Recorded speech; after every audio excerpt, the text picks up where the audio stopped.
കേരളത്തിലെവിടെയും വന്യമൃഗശല്യം രൂക്ഷമാകുമ്പോൾ അവിടേക്ക് രക്ഷാകരങ്ങളുമായി ഓടിയെത്തുന്ന വയനാട്ടിലെ അരുൺ സക്കറിയുടെ നേതൃത്വത്തിലുള്ള വനംവകുപ്പ് സംഘത്തിന് അത്യാധുനിക വാഹനം നൽകി. JSW ഫൗണ്ടേഷന്റെ CSR ഫണ്ട് ഉപയോഗിച്ചാണ് വാഹനവും അനുബന്ധ ഉപകരണങ്ങളും വാങ്ങി നൽകിയത്. പ്രിയങ്ക ഗാന്ധി MP വാഹനം കൈമാറി.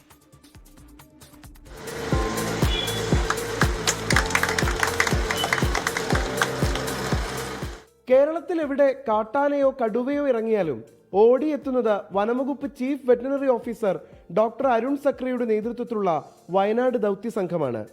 ഈ സംഘത്തിന്റെ യാത്രകളും ഓപ്പറേഷനുകളും ഇനി കൂടുതൽ സുഗമമാകും. ഒരു ഹൈ എൻഡ് വാഹനം, എല്ലാ ടെറൈനിലും കയറാൻ പറ്റിയ ഒരു വാഹനം. ഈ വാഹനം മാത്രമല്ല, ഇതിന്റെ കൂടെ ഒരുപാട് എക്യുപ്മെന്റ് ഉണ്ട്.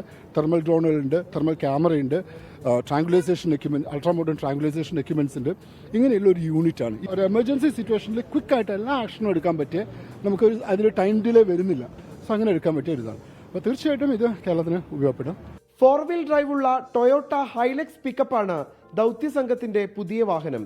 കാട്ടാനയും കടുവയും ഇറങ്ങുന്ന പ്രദേശങ്ങളിലേക്ക് കാടും മലയും താണ്ടി വേഗത്തിലെത്താൻ ടൊയോട്ട ഹൈലക്സ് സഹായകരമാകും. വാഹനമടക്കം അൾട്രാ മിഗിറ്റേഷൻ യൂണിറ്റ് ആണ് സജ്ജമാക്കുന്നത്. മയക്കുവെടി വെക്കാനുള്ള ആധുനിക തോക്കുകൾ, തെർമൽ ഡ്രോണുകൾ, ക്യാമറകൾ തുടങ്ങിയവയും വാങ്ങിക്കഴിഞ്ഞു. അരിക്കൊമ്പൻ, PT-7, PM2 തുടങ്ങി സമീപകാലത്ത് വനംവകുപ്പ് നടത്തിയ പ്രധാന ഓപ്പറേഷനുകൾക്കെല്ലാം നേതൃത്വം നൽകിയത് വയനാട്ടിൽ നിന്നുള്ള ദൗത്യ സംഘമായിരുന്നു. 24 വയനാട്.